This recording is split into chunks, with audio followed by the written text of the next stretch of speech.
Fan confidence in the Golden Knights front office is dropping, according to a recent survey by The Athletic. Even after a Stanley Cup Final appearance, VGK ranked 11th league-wide in front office confidence, noticeably lower than last year.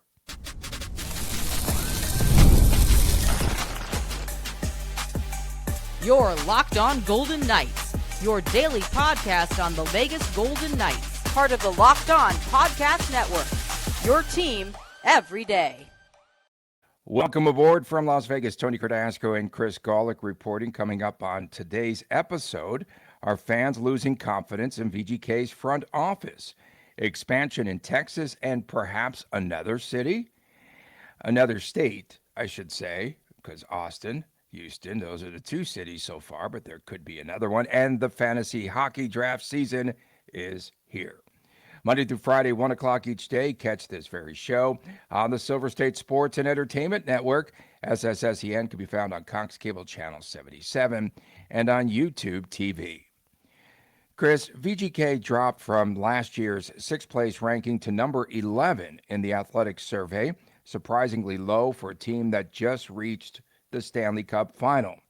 The survey measures trust from both VGK fans and the general hockey public. Hopefully they didn't have this skewed to the people in Toronto and what have you. And the result shows a decline in belief that the front office is making the right long-term decisions more than anything else. Why has the confidence in the front office dropped? First you see a roster retooling here. Getting rid of the popular players, I think that definitely gives the front office a hit, if you will. Players including Pavel Dorofeyev, Keegan, Kolesar, yawning already. They were replaced with the cheaper options like Victor Olofsson and Parker Wotherspoon, moves that were seen as cap-driven downgrades. I'm yawning because this is dumb. Like, how are people not acknowledging what this team has done? Everyone last year, Golden Knights, terrible Pacific Division, blah, blah, blah, blah, blah, blah. By the way, that same team got 2 wins from winning the Stanley Cup, and all the times they've been in the conference final, 3 trips to the Stanley Cup final. At some point, you just have to put your full and complete confidence, Chris Condos, there you go, your full and complete confidence in the front office, because there's not been another team with equal or greater success than the Vegas Golden Knights in the past 9 seasons. There's no long term, there's even no medium term with the Golden Knights. It's short term, and they find a way to be successful in the short term. And by the way, if you're wondering what's going to happen with this team next year, well, Mark Stone's 9.5, William Karlsson's 5.9, Nick Dowd's $3 million are all off the books. And though there'll be a way to bring in some other players while possibly having Stone and Karlsson return for the twilight of their career. So anyone who is dropping their confidence level in the Vegas Golden, maybe this is one of those EFT things we can start wagering on, that they're talking about the confidence in the front office and buy low and sell high when the team does well. I don't know, but point being is, anyone sleeping on the Golden Knights and on Kelly McCrimmon, you have a very short term memory. Your memory was Men in Black erased probably by about June the 20th after the Stanley Cup Final ended. There's a perception from fans that VGK has not done enough here, especially in the offseason, and many feel the way that the roster has been constructed, this is not a team that can contend for the Stanley Cup. And I'm in agreement there. On paper right now, do you believe that this is, I would lose confidence. I thought you quit drinking, Tony. Not out, bro. Not out. Listen, I mean, I get what we're saying here, and I understand. Dorofeyev's gone. Oh my God, this is terrible. Okay, fine. Said the same thing when Marchessault left. They said the same thing when Marc-Andre Fleury left. They said the same thing when Nate Schmidt left, and we can go on and on and on. And sorry for the drinking comment. Maybe that wasn't appropriate there. But going on, anything from that, goes. Everything flies on this show. No. I'm a smart donkey. But I, the lack of memory that people are having right now when they're talking about this front office is bewildering the right word to use. I'm not sure what the right terminology is. Someone can spot check me if that was the wrong word or not there. But point being is, sure, yeah, there's changes to this roster. There's concerns. There's the same concerns about this roster than we've had since the Stanley Cup. All right. Is Mark Stone going to be healthy? Well, if he plays 60 games, great. Is William Karlsson going to be healthy? Same thing we were wondering about last year. Okay, fine. And yes, losing Dorofeyev sucks and it's unfortunate, but it was necessary. And is Dorofeyev worth $11 million? I don't know if the answer is yes, he is to New York. And God bless your Rangers for taking that on. And I hope he does very, very well. And I hope he does well without having Jack Eichel and Mitch Marner dish him the puck on the power play. But the reality is there's other players that can pick up that slack, starting with Eichel, starting with Marner, starting with the player like Brett Howden. Olofsson should get, 12, 13 of those goals back. So people just, I don't understand the dwindling. It was a necessary offseason. Sometimes you got to take, using a McCrimmon perspective, about a third of a step backwards so you can take 3 giant steps forward. And I think that's what's going to end up happening. Whether it's this year or next year, I don't know the answer to that, but the same cheat code might be there.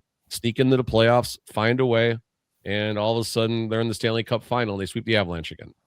Just to set the record straight, 26 years this week without an ounce of alcohol. Congratulations. That's amazing. I know. It was a good run, though. I'll tell you that. About 26 minutes for me. Remember in 2000, that drought that they had where they ran out of liquor in this city? 3 head coaches in 2 seasons. That is not an actual sign of stability. And again, that goes to the confidence of believing in what they're doing in the front office is right. I have to agree with them there. Yeah, I mean, listen, it's unprecedented that an expansion team that has a Stanley Cup win, been in the Stanley Cup twice, been in the conference finals 2 more times, and 5 or 6 Pacific banners, whatever the number is, they're running out of room already at T-Mobile Arena. It's strange that this team is on its 5th head coach entering the 10th season. It's laughable, and it's not like they've had a bunch of slugs who are nobodies. It's not like, it's not like they had Jay Woodcroft and Chris Knobloch, and stuff like that. They've had Coach Gallant, Gerard Gallant, who he's a decorated coach. He's good. He's not maybe what Bruce Cassidy was. Maybe he's not what Pete DeBoer was, but and then you throw Tortorella into that mix, and here comes a rookie head coach, which honestly, I think he's on the clock. He's on the clock already. Oh, he was on the clock before the ink dried on the contract. But yeah, well, I mean, 1 year and 8 months is the average now, or something. Not even 2 years for a coach in 2.5 seasons. It's awful. It's awful. Yeah, that's so I mean, there's a lot to wonder, but I also think this is coaching, right? But I think this is also a sign of stability. I think this is a sign of you can't expect, and maybe this isn't right, but you can't expect Ryan Craig to come in and be guns blazing and be amazing right out of the gate. Although if there's one city where that doesn't hold true, it's Vegas. I think he'll have the same accountability as every other coach. But I think Craig has been groomed for hopefully a long-term role. And it would be wonderful if a day one coach who was on the bench, who was there for the Stanley Cup, went down to Henderson to kind of learn the ropes of running a bench as being the man. And then all of a sudden he's here for 4 or 5 years. That would be a beautiful story. And I think that's what the ultimate goal is. Will that happen? I see you kind of shrugging your shoulders. The answer is likely no. He'll probably be gone by 2028 and, be considered. And he'll be trying to get out of his contract because they won't let him interview in Edmonton. But hey, we'll see what happens. McCrimmon's his replacement. I'm telling you, he'll be behind the bench before all said and done. I'd like to name myself the head coach. The public has VGK. Wait, how can Kelly McCrimmon eyeball himself at the introductory presser if he's the coach? A mirror. He's going to clone himself, Tony. We'll have to give him a mirror. The public has VGK. They gave him a D grade on draft and development. That's fair. The fan base, a C-, and that's fair. That's fair. Carolina has the highest front office confidence. I'm playing devil's advocate here. It's won the Stanley Cup. Despite having, but they've got Tom Dundon, the owner, who puts his whole family, the family dog, on the Stanley Cup. He cloned himself on the Stanley Cup. And he doesn't pay anyone. And look at what he did in Portland there. He gave the stinking coach a 1-year contract. That's confidence right there. Yeah, that dude's a piece of, yeah. Okay. Bill Daly, we just shift like here. Bill Dale, That was it's a like fun contract. another. That was fun. It's another shift here as Chris comes off the ice and then I go into the game. Bill Daly says officially an expansion team in Houston or Austin could be in play for the 2029-30 season, just 3 years away. We've talked about that. But Daly's interesting comments recently said that we could also see yet another expansion team coming into the league shortly thereafter. We're ahead on Locked On Golden Knights.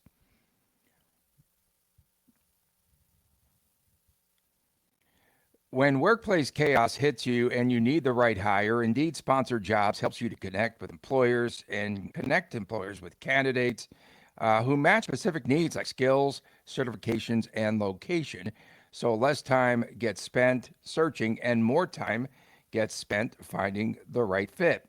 People are finding quality hires on Indeed right now. In the minute that I've been talking to you, companies like yours have made 27 hires on Indeed, according to Indeed data worldwide. And usually the biggest difference isn't someone doing more work. It's having somebody who knows exactly what needs to happen and helps everything run a lot smoother. And you could spend less time searching and more time actually interviewing candidates who check all of your boxes, less stress, less time, and more results. When you need the right person to cut the chaos, this is a job for Indeed Sponsored Jobs. And listeners of this show will get a $75 sponsored job credit to help get your job the premium status it deserves at Indeed.com/podcast. Just go to Indeed.com/podcast right now to support the show by saying that you heard about Indeed on this podcast. Indeed.com/podcast. Terms and conditions apply. If you need to hire, this is a job for Indeed Sponsored Jobs. Welcome back on this edition of Locked On Golden Knights. Tony Dasco and Chris Gawlik from Las Vegas. I've been getting a lot of grief because last week on one of the shows, I just went with the collared shirt and no hat. And then a couple of fans had stopped me and they were like, are you that guy? Are you that guy that I see on TV every day that's really bothers us and gets under our skin? You look different without the hat. Should I go hat or no hat? Hat or I don't know, man. It's just a We have 28 minutes to talk about hard-hitting content. We're going to waste 45 seconds if you should wear a hat or not. It's this comfort level. And again, we roll out of bed, folks, at 5 in the morning, and I can't even see straight. At 4:30 in the morning, sorry. And I can't see straight, so I just put on whatever's hanging there. And I also I get dressed in the dark. You have seen my attire outside of this. Where are we? Okay. Deputy Commissioner Bill Daly said recently on the league's European media tour that the NHL is moving forward officially to go into Texas. We could have an announcement in which Texas city, Houston, will be awarded a new franchise by the end of the year. And it has to be Houston because Dan Friedkin, who is from that city, has already pledged to pay the $2 billion expansion fee. And that pending the approval, the ability to build an arena in Houston or Austin, Houston, that will get NHL approval. Now, we talked about this recently. We talked about expansion to Texas a couple of weeks ago. But what was surprising in his comments, Chris, was that Daly said that the league is also hoping to land a 34th team, which could happen rapidly as well. He says that there's ongoing discussions with groups from Atlanta and Phoenix. Yeah, I mean, okay, so Houston and Austin, cool, great markets. Hopefully the new ownership group, wherever it lands, commits to youth hockey a little better than what's happening here locally in Vegas as far as more hockey rinks. Yeah. But Houston seems to make a lot of sense. I'm not sure why Austin keeps coming up, and I don't know necessarily enough about the ins and outs as far as Austin being able to support a team. I know they got a great music festival, City Limits and everything, so that'd be pretty cool. Go there and check that out. So yeah, but the other cities, I mean, Phoenix, okay, we know the market is decent. I mean, but there's just, I don't know. I just have a hard time supporting anything in Arizona, given the way the Coyotes played out. First of all, their previous owner, he's speaking of pieces of work, he's definitely right up there the way he just abandoned that team, unfortunately.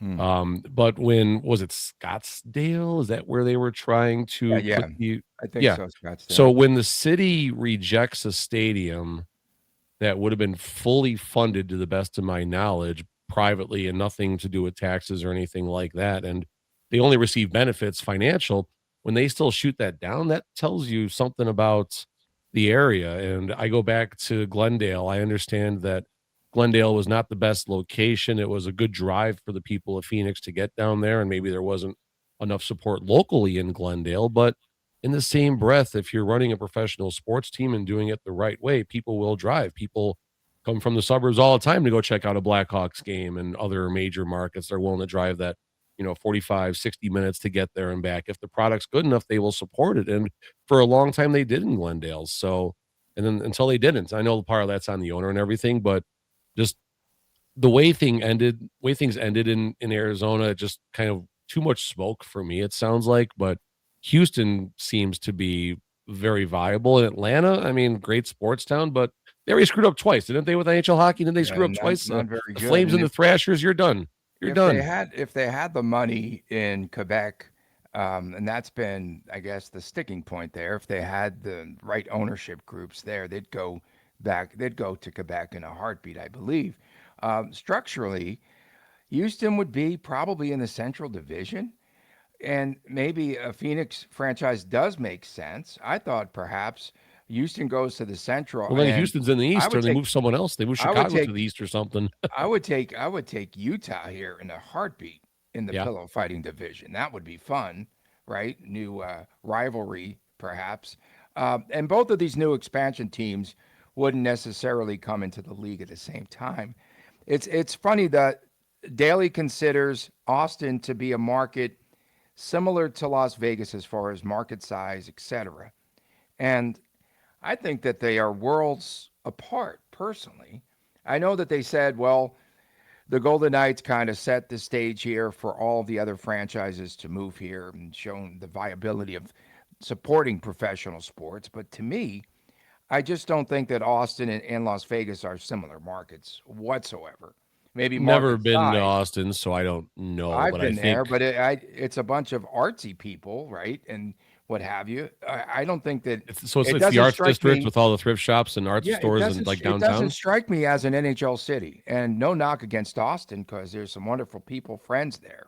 But I don't But think it's an NHL city personally. And you go, what's Houston? The fourth largest market. So end of story. You need the TV.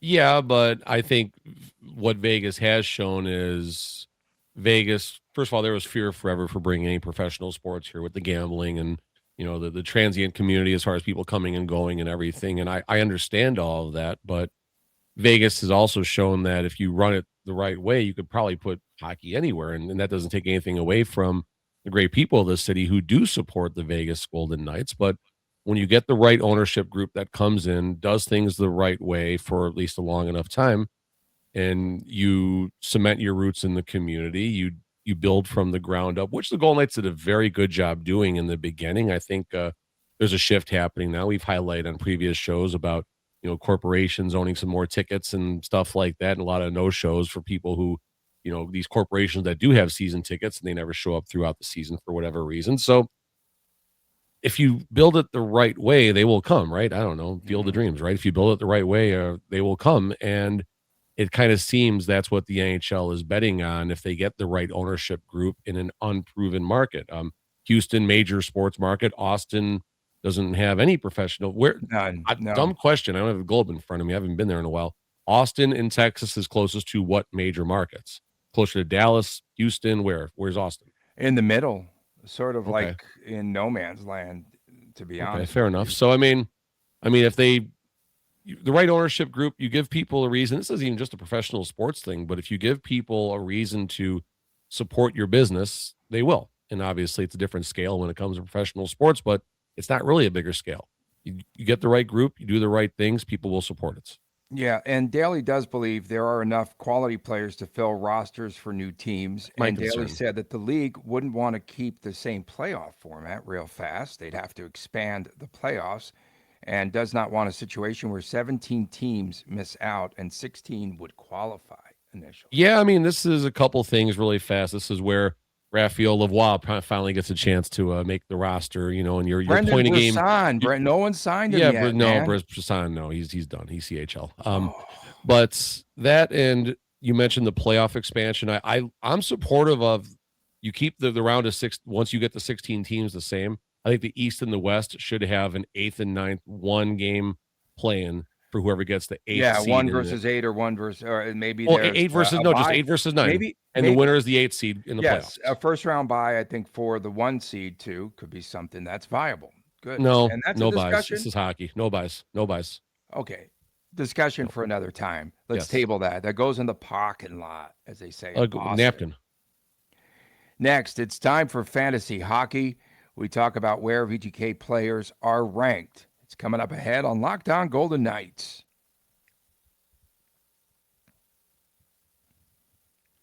Running a business shouldn't feel like you are trying to connect a bunch of systems that were never designed to work together. One app for accounting, another for inventory, and another for sales, and somehow none of them talk to each other.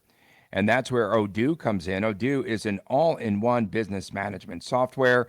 It brings together every part of your business in one powerful platform.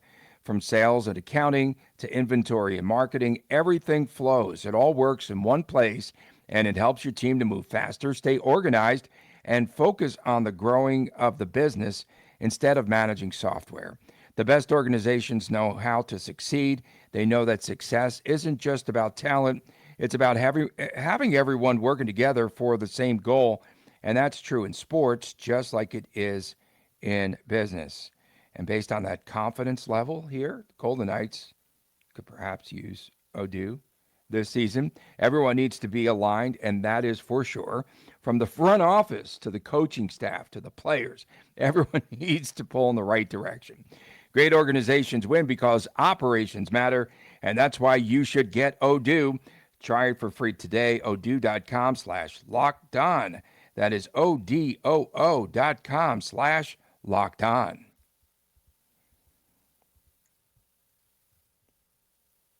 Welcome back from Las Vegas. Tony Cardasco and Chris Gawlik reporting. We appreciate you tuning in. Thanks for making us your first listen every day. Subscribe to our Locked On Golden Knights YouTube channel. Hat or no hat? That's the question. Fantasy hockey. It comes in several distinct league types. They're all built around different scoring systems, strategies, levels of complexity, what have you. What type of leagues do you play in, Chris? I'm getting in my first league in probably 3 or 4 years. I have no idea even what the format is, but the answer is I play in fantasy football. I play in 3 or 4 of those, but a lot of the same things do transfer to hockey as far as drafting, ADP, and working the waivers and stuff like that. Okay. Daily faceoffs, fantasy models, they pretty much heavily weigh shots, power play points, hits, blocks, and goalie volume. VGK, when it comes down to it, doesn't have a lot of fantasy-friendly stat accumulation, do they? They don't. Not much. Why would you say Jack Eichel, however, is more valuable than Mitch Marner in fantasy hockey? Eichel ranked 19th in this daily face-off ranking system. Marner ranked 42nd. Eichel, 242 shots on goal and 64 assists, and that stood out. Marner, 152 shots on goal, a lot fewer than Jackie Pockets, 85 points this past season. So is that one of the points of differentiation there between the two players? Yeah, I mean, right now from an ADP perspective, that's average draft position. Eichel is going at the bottom of the second round, around 18th, using a 10-team, situation, versus Mitch Marner is going into the third round in the upper 30 or the low 30s, 32 He's right now is 42. his ADP. 32. So technically, I guess it's into the fourth round. So, I mean, a lot of that also depends on your scoring system and what you get more of a bonus for too. You got to look at the shot attempts. You got to look at the power play circumstances. That's really where you need to look closely to your league settings. I think for the value, I would probably lean Mitch Marner in the later spot and look at maybe one of the stud goalies, maybe hope a Jason Robertson, even a Macklin Celebrini were to fall. Those are players I'd prefer over Jack Eichel at the same value. Even the Nick Suzuki, I'd probably rather have over Eichel from a fantasy perspective. I saw where Carter Hart is ranked 91st. Picking goalies, is that akin to selecting place kickers in football? No, No, God, it's no. higher value, No, right? no, It's a no. ton. Yeah, I just No, there's a lot more there, and you're looking at how many starts they might get throughout the week and stuff like that. If you're in a league where it's like a best ball scenario versus where you have to set a roster, that's really where that matters. Carter Hart, if he's going every other game, you need another goalie who's going to be going, so you're not giving up those points if you're doing a weekly, like kind of like rotisserie scoring system. Okay. And if John Tortorella were here, Carter Hart would be starting at least 82 games this season. I would say in the 70s. Yeah, absolutely. Definitely in the 70s. The other rankings for VGK players, Tomas Hertl, 101st, Rasmus Anderson, 131, 109th ranking for Shea Theodore, 139. Mark Stone ranked 140. Ivan Barbashev, 188. I would think he might have more value than Rasmus Anderson. Noah Hannafin, 239th, 48 hits for him, 118 blocks. And Hannafin's going to have to do more this upcoming season. But would you take a shot on any of those, a chance on any of those VGK players there after the top two? I mean, yeah, absolutely. Mark Stone was a 100-point pace last year, and you're going to get really good pockets of hockey from Mark Stone, and you usually have multiple injured reserve positions on your rosters. So get Mark Stone in your lineup and, draft him in the right place. Don't reach for him. See, that's where your league matters. If you're in a league with a bunch of Vegas locals, which I'm going to be, I'm not touching any of the Golden Knights because they're going to go way higher than their average draft position. Yeah. And William I'll take Karlsson, value number on one. Yeah, I'll take value on the other ones. Someone's taking Karlsson number one with their number one. I would definitely take a flyer on Stone. I would definitely, maybe not in a Vegas league, but I would certainly target William Karlsson real late in my drafts because if he has a healthy season, you're getting value that exceeds your average draft position. That's the important thing. Ivan Barbashev's name came up. He's been very, very consistent. Lock him in for possibly a 25-25 season, 50 points, 25 goals, 25 assists, and that'll certainly help, your midpoints of your fantasy league. Yeah, of course, McDavid was ranked number one, 259 shots on goal, 130 points. McDavid also had 70 hits. That's amazing. And that's 68 more hits than Shea Theodore. We appreciate everyone tuning in. Thanks for making Locked On Golden Knights your first listen today. For your second listen, please check out Locked On NHL Podcast. Tony Dasco and Chris Gawlik from Las Vegas. We'll see you next week right here on this very show.